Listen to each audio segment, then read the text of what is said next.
like to call to order the Charter Township of Oxford Planning Commission regular meeting scheduled for Thursday, October 24th, 2019. Will you please rise and pay your respects to the flag? I pledge allegiance to the flag of the United States of America and to the republic for which it stands, one nation, under God, indivisible, with liberty and justice for all. Thank you. Can we note the roll? Noted. An excused absence from Ms. Knopf and Mr. Berger. Item number 4, approval of the agenda. I'll make a motion to approve the agenda for the regular planning commission meeting for Oxford Township Thursday, October 24th, 2019. I'll second. Okay, it's been moved and seconded. Any discussion on the motion? I do have a point that there's an item 10B for nonprofit use in R1. Per the applicant's request, he's asking to withdraw that discussion. Looks like that piece of property will go residential anyway, so we can drop that off the agenda. Okay, so I will amend my motion to remove item 10B from the agenda. I'll second. Okay, it's been moved and seconded. Any discussion on the motion? Those in favor? Aye. Those opposed? That motion passes. Approval of the minutes. I'll make a motion to approve the regular planning commission meeting minutes from September 10th, 2019. I'll second that. It's been moved and seconded. Any discussion on the motion? Those in favor? Aye. Those opposed? That motion passes. Item number 6, public comments on items that are not scheduled for a public hearing or on this particular agenda for tonight. If you're out in the public and you wish to speak on a topic that's not listed on this agenda, you're welcome to come up to the lectern, give your name and address. You've got 3 minutes to speak. We'll take your comments. We can't respond to comments. If we do respond to comments, we're in violation of the Open Meetings Act. So we can hear your comments, but that's about it. Anyone out in the public wishing to speak? Okay. Seeing none, we'll move to commissioner comments. Mr. Spiz? None. Mr. Helmig? I have none. Mr. Curtis? I have none. Mr. Knoll? I have none. Okay, I've got one thing. I've got something to say about CJ. Apparently he's accepted a different position, so he'll no longer be covering our PC meetings for the newspaper. Congratulations in order. He's going to be the communications and grants manager for Oxford Township. Item number 8, public hearings. There are none. Number 9, no unfinished business. Brings us to item 10, new business, preliminary site plan for the applicant PK Contracting. If the applicant's here, if you could come up to the lectern, give us your name, address, and then a brief synopsis of what you're looking to accomplish. Yes, sir. My name is Daniel Plantis. I'm with Kemp Building and Development. We're representing PK Contracting, who intends to build a satellite facility on the property on Excelsior Drive. It's approximately 12,000 square foot contractor maintenance facility. There's a small outbuilding. I believe it's about 3,000 square feet towards the back.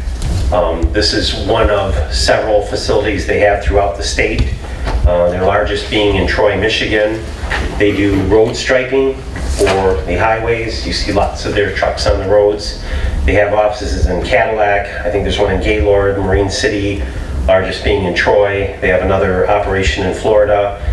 We've done work for this company for about 8 years now. They're an excellent customer, and they're a great corporate resident to the other communities. They have a first-class operation, and they bought this property here to further some of their northern projects with the road work.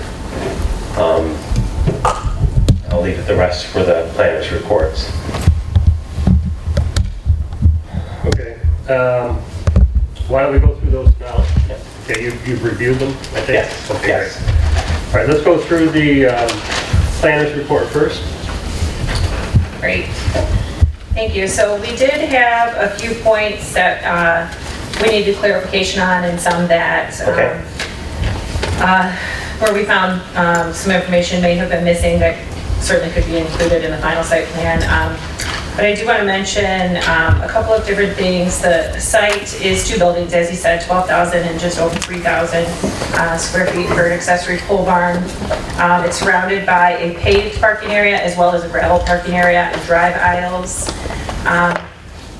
It does, the site plan does mention on the landscape plan actually that the site will be split into 2 separate parcels, and that's actually where one of our concerns is with the access easement or the area that extends onto to the north of the split area. That is planned to be split with the second more southern parcel, or if it will be as a access easement or what the configuration of that is. I do want to say that the existing buildings, the primary structure and the pole barn, meet the dimensional requirements of the general industrial district. And the site plan shows the 2 structures, canopies, and the paved areas that are located in the northwest corner of the paved area. However, the applicant should clarify what the 2, there's 2 areas that are not labeled, and they, I believe, may be fuel canopies, but they are not listed in the setback or lot coverage calculations, and they should be. Okay. Let me see, and regarding to the split, if the split does encompass that piece that borders the front of the parcel all the way to the north, then that would provide a non-conforming lot, which is where the building is proposed. So that is the concern about that split there. In addition to that, for access and circulation, the total number of required parking spaces is calculated based on the number of employees and the gross floor area of the facility. And this site plan submission only takes into account the gross floor area. So there's no information about how many employees will be on site at any given time. So that information should be included so that we can properly calculate how many parking spaces are needed in the area. In addition to that, as I said, there's paved parking areas, there's also gravel parking areas and circulation areas. According to section 8.7A of the zoning ordinance, it's required that the parking lots be paved with asphalt or concrete unless it's waived by the planning commission, and the planning commission does have the power to waive that, but there are conditions that you should take into consideration when considering those items, and those are listed in the review here. I'm happy to go over them.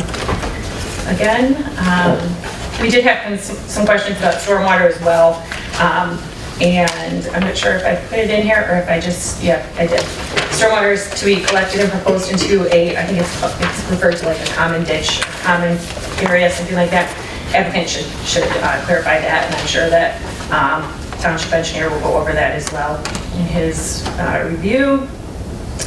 A landscape plan was included, however, it's not required until the final site plan, but there were 4 items that we had of concern with that. That the calculations of the drives through the frontage portion of the landscape plan, so landscaping adjacent to the road, we found that dimension to be different, listed differently than what we had put by 100 feet. So it's enough to mention that. So maybe the applicant can provide clarification on that or recalculate that. We also found that the parking area, there's a parking lot requirement for landscaping, and because the parking area is not so discreetly defined with the paved area and the gravel area, the overall site calculation is for, I believe, just the paved area, not for the whole proposed parking area, which would technically be both parts, the gravel and the paved. And then the calculation for the undeveloped open space that exists on site, the site plan says that it's just under 14,000 feet, and on rough estimations, I suspect that it is actually quite a bit larger than that. So maybe the applicant can clarify that or recalculate that as well. And then the dumpster area does require a trash enclosure. of some sort, and that is not shown on the site plans. As I said, I'll say again, the landscape plan is not required until final, so these are items that the applicant can just take under advisement for right now. Same thing for the photometric plan with fixture details. It's not required until final site plan approval. There was not one included in this submission. And then signage. The signage is not required as part of a site plan. It can be submitted separately, or it could be submitted as part of the application process. So yeah, I think that's about the extent of my comments. Okay. Okay. Mr. Sharp? Yeah, just a couple quick items. They did submit a preliminary grading plan, and it's sufficient for this. We would like to see a little bit more detail around the fuel islands when they come back for their final there, just to make sure we're capturing everything and it's not draining into the gravel that would be proposed. There is no public sanitary sewer out here, so the septic systems, the septic fields are going to have to be approved by the Oakland County Health Division. Same with the water. They're proposing a well up in the northeast part of their site. Again, there's no public water here, so they'll have to deal with the Oakland County Health Division to obtain their well permits for that. With regards to the storm sewer, the way that Excelsior Drive was developed back in 2001, certain portions of the street, which goes back out kind of to 24 on the north side there, were included in a detention pond calculation. This is one of those sites, so they are not required to do any sort of detention on the site itself. It's all being accommodated for, drains through some storm sewer piping down the ditch and down to a pond that's in the westerly. It's right at Hummer Lake and Excelsior Drive is where it's at, on the west side of Excelsior Drive there. So they're all good with that. They're not proposing any stormwater forebays or mechanical pretreatment structures. We would certainly like to see some sort of a fuel oil separator. Right now, the fuel areas are just kind of hanging out there, and if there is an overflow, it would get caught into the catch basins and then through the piping out into the ditch. So we are going to need some sort of a fuel oil separator on that portion. And then on the other portion, the gravel parking lot area, I think they're just putting down some 21 AA. Most of it's going to percolate into the ground there, but we would like to see some concrete collars or something around those catch basin structures in there. 2-foot deep sumps and all of these, just to collect any additional material because of all the gravel that you're proposing out there. As far as pavements and sidewalks go, they got 2 approaches off Excelsior Drive, which appears to be sufficient. They're going to do some concrete pavement around the building and then have a large area of gravel. As planner had mentioned, all parking lots are supposed to be paved, but the planning commission does have the ability to waive that in certain situations. And just based on my experiences from an engineering perspective and dealing with PK contracting, their type of work, it would seem appropriate to waive that in this particular instance based on the vehicles and so forth that they have out there. But they don't need to put a safety path in there, and we would just kind of look to the fire chief, in his review as far as circulation or the need for any hydrants or anything out there if the building needs to be fire suppressed, those types of things. So. Okay. Chief?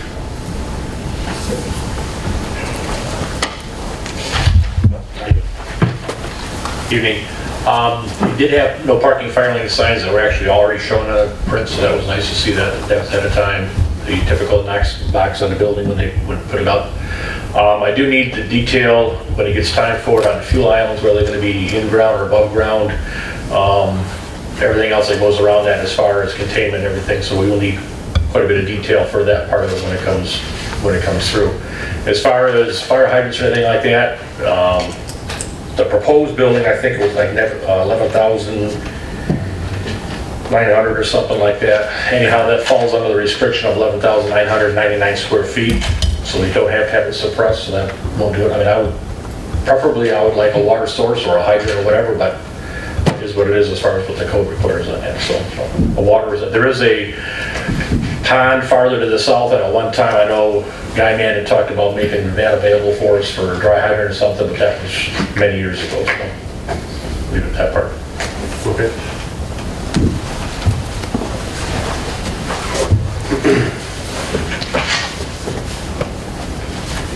Okay, if there's anyone out in the public wishing to speak on this site plan, you're welcome to come up to the lectern. Okay, seeing none, let's move to some more questions and concerns or clarity from commission members. Jack? It is 11,900 feet, Pete. My concern is, it does state on the print that you want a proposed remnant property to be split. You're taking that to your client, but you would be splitting off a non-conforming lot in a split. Well, let me address the lot split first. So their original intent, they thought they needed 5 to 6 acres. They ended up with this 8-acre piece. So when the original design came through, they said, listen, let's try and just limit it in case future plans, we want to sell this lot. So the split was actually going to be maybe 4 acres, and they were going to put this pole barn structure, which was technically not that, I don't want to say permanent, but it was an accessory structure. So in case that piece got split off or sold, it wasn't another building. So their plan, the short-term plan, is not to split anything right now. It was just site planning configuration of the buildings on the property.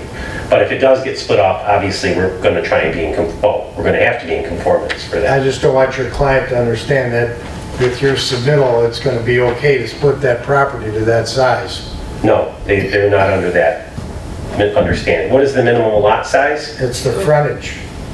Well, it's 2 acres, but Yeah. Okay.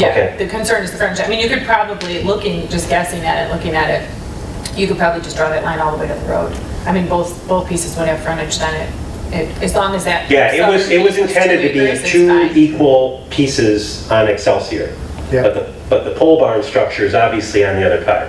So they're not under that understanding that they can split off a minor. I'm just reading this and I'm seeing Okay, it. I just understood. don't want it to go any farther, that they think that we're approving this. No, understood. And we're not here for a lot split. Understand? I'm sorry, So that should probably come off the drawings then? yeah, Yeah, I it think it's can. just on the landscape drawing that says like future split or something. Like it's- Yeah, so that, again, we can address that on the final, and we absolutely understand that. And if we have to rework the calculations, that's fine too. That's fine, I just don't want to be liable for something Understood. that Nope, we approve in preliminary site plan, it shows up on final, and they think we've got a splittable lot there that's... no, you can actually insert that in your comments. It just shows up on all the drawings, you know, even on the site plan, you see the 20 feet from this dashed line here. Right, setbacks are shown from that line. Right, so Yeah. just any reference. to That will come off on the final. Perfect. Okay. Good. That's all I had. I think, yeah. Oh, and I would be willing to waive the pavement required called out in section 8.78 for that large area of parking. Okay. John, anything? Yes, I have no problem with waiving for the gravel parking myself. The common drain, the common retention pond, who's responsible for the maintenance and upkeep of that? I imagine, I don't know for sure that answer, I imagine it's an association. Which can be, I can't answer that. I would doubt that there's an association associated with that. I don't know for certain. well, it appears to be a common, there has to be some kind of covenant that says this is a common There should retention. have been. Whether that was done back in 2001 when this road was originally developed and followed through upon, that I can't answer. 2001, it wasn't 1901, there was still some pretty good rules in 2001. We had a few of them slip through the cracks back in the day back then, so I'm not aware of that, John. You've done a nice job running your drains and things. I just concerned down the road if there was a maintenance issue with all the other properties using that or eligible to use that. Is that an issue? I don't believe it is, but our intent was for this preliminary approval because they are in the process of acquiring this property, so this is part of their due diligence to come in and test test the waters more or less, and it appears that it's going to be a sufficiently sized pond for that property. So that'll all be taken care of in the engineering. We weren't trying to come in with a final site plan. We were just basically saying, can we have the use? Can we have this type of building?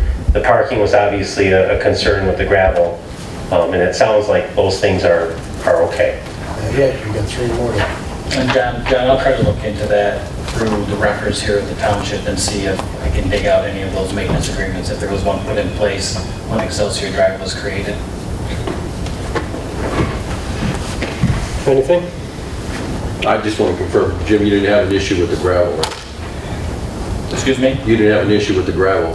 I do not, I mean, there's not a section of what he has proposed in 21AA probably, something like that, so no, I don't have an issue with it. So again, they're concerned, they obviously dressed up the pad and the area around the building with the most activity. The other areas are going to be interim storage of some of their equipment. They just need lots of room. And it shows it as striped, but they're going to go into this site and figure out what makes sense. But again, it's not what they do is they have, and I can address some of these other comments, they have probably 10 to 15 employees at the building all day. The other ones come in, they drop off their cars, they get in their rigs, and they head out.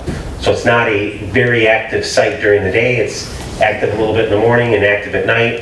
And again, it's seasonal as well. They're not doing this in the wintertime. So that's the reason for all the gravel.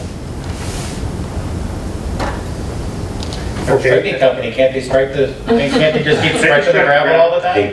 They're probably working on that because it's quite a science to the road striping.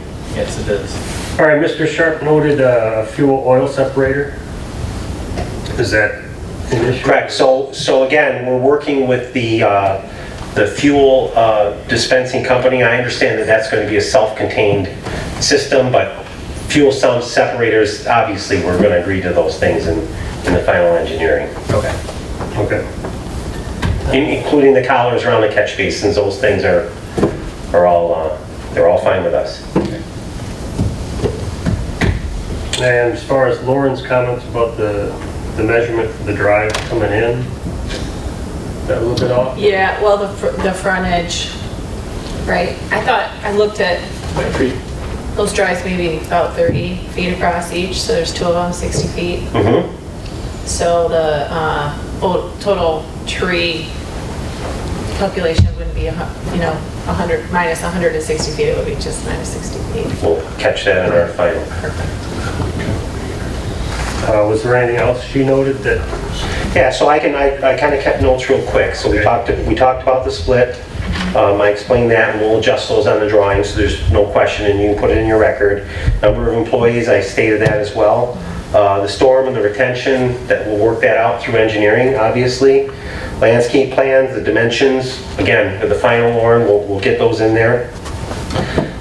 Same with the open space. I'm not sure what that calculation is, but we'll make sure it's correct. Trash enclosure, we don't have an issue with that. Photometric, we understand we're going to provide that as well. Signage, I don't have anything yet from the client, but as soon as I have it, we'll incorporate that into the final engineering. Fuel island, we talked about. Collars around the catch basins.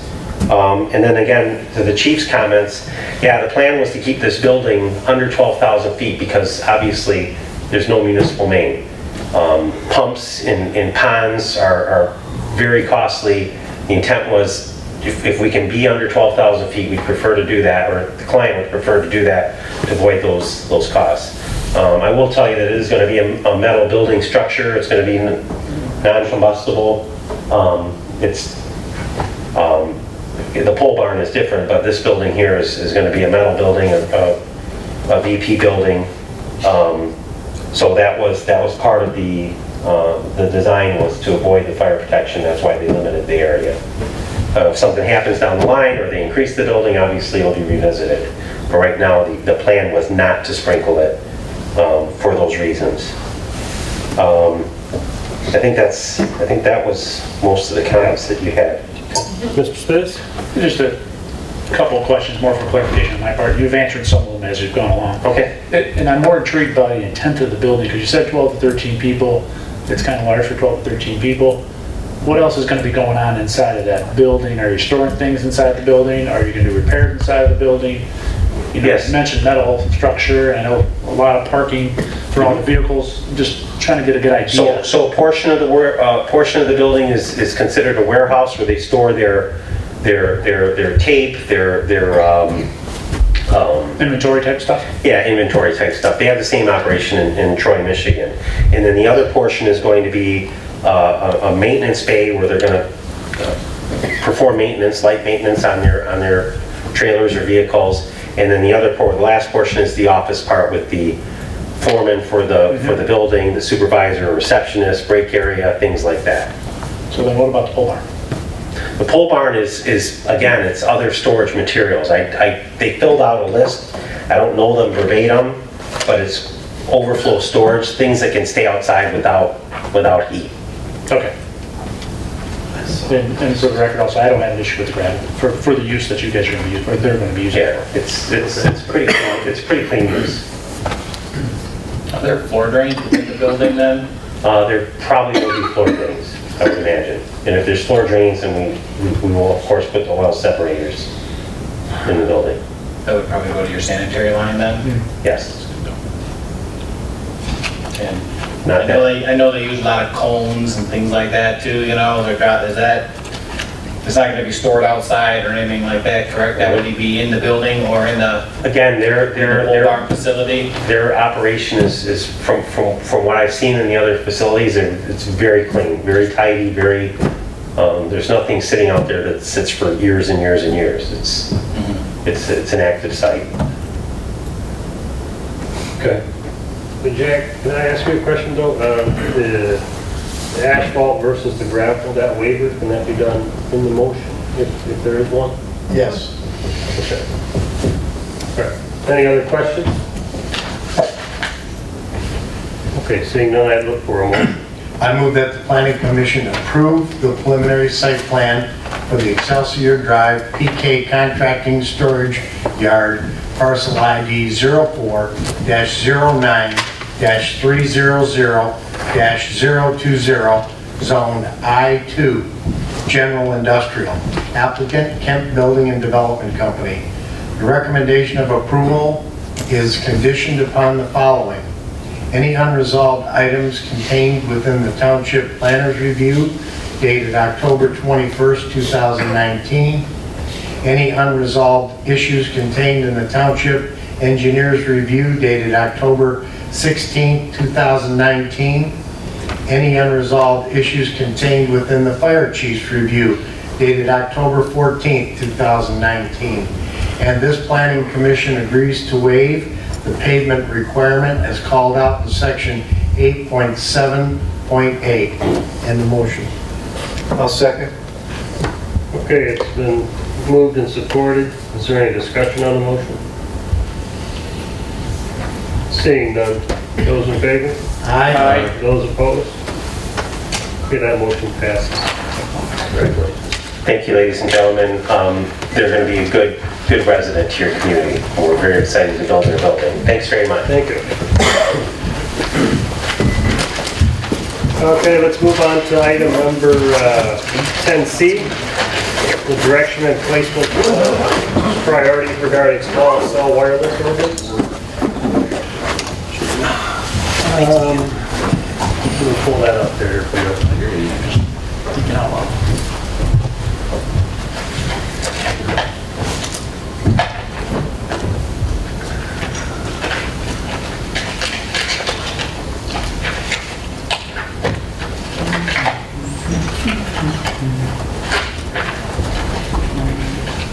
This is stapler. I like steel. Nothing opens. It's just to the can open. Okay. So you all read the letter that came through in reference to this, correct? From Attorney Rentrop? Yes, from the Yes. attorney. I guess we should just discuss what we think as a board we should be doing. Do you want to start here? Or? I'll start here. Mike's All been right, raised. I'll start with Mr. Spitz. Just a general question. I read the letter, but I'm a little bit confused of what we're looking from the planning commission. We're looking to provide direction to the township board, make a recommendation to the township board. Well, I mean, I understand the issue and what's going on out there, but are we looking to request the township board that we need to create an ordinance? well, What's that the would path be, we're going down? that's what we would be doing, is because it would go to ordinance review. All right, I would recommend we create an ordinance. Okay. Jack? At the advice of the attorney, this board needs to consider if at this time I'd like to proceed with preparing and adopting a small cell wireless ordinance. That's a disclosure statement. Right. I know the township board has to authorize what's on the ordinance review list. Correct. So the next meeting is November 20th. So I will, yeah, they moved it out a week for deer season. Okay. But I would move that we request the township board add this to the items on the ordinance review subcommittee's agenda to get them working on it, because it will take attorney and planner and engineering to expend some funds. I'll support that. Okay, it's been moved and supported. Any I discussion? think our planner has a, Yes, I'm trying to get to it. yeah, keep raising her. Things were underway.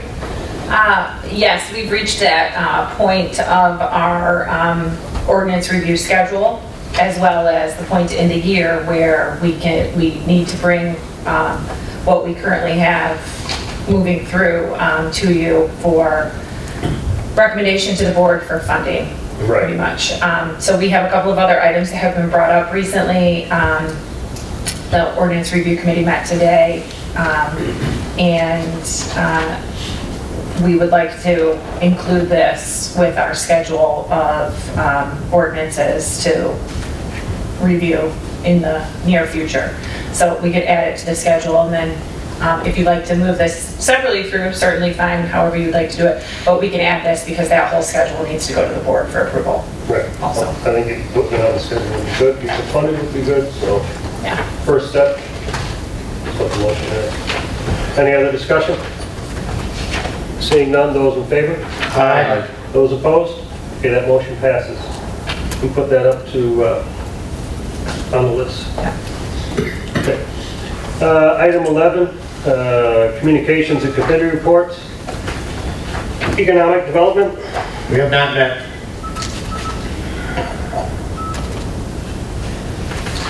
Ordinance review subcommittee.